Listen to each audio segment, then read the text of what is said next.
Hello, second grade, and welcome to the Unit 5 wrap-up and big idea project. So what you're going to do for this wrap-up is basically just do a fill in the blank. You're going to use the words from the word bank to complete each one of these sentences.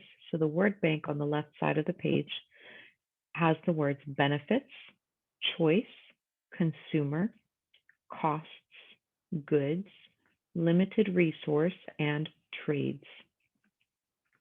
So you're going to read through each sentence and decide what word fits best in that area. Now, if you come across one where you're not sure, skip it and do the other ones. You're going to be crossing off your words as you use them, and then by doing that, you'll see what words you have left to help you fill in the one you weren't sure about.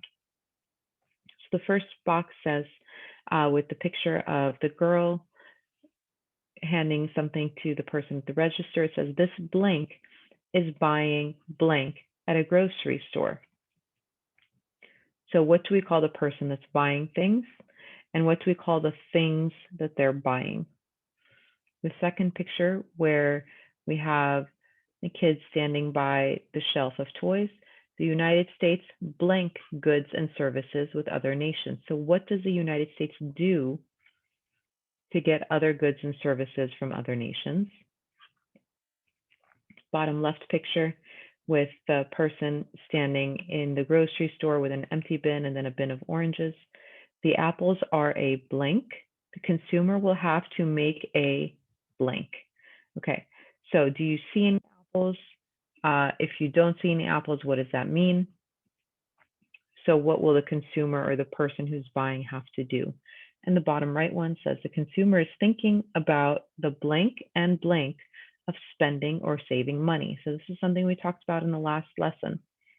So what are the two things we have to consider when we're spending money or we're saving money? Please make sure your full name and date is at the top of this page and that you spell your words out very carefully. They're all here in the word bank, so you shouldn't misspell any of them. And please try to use your very best handwriting.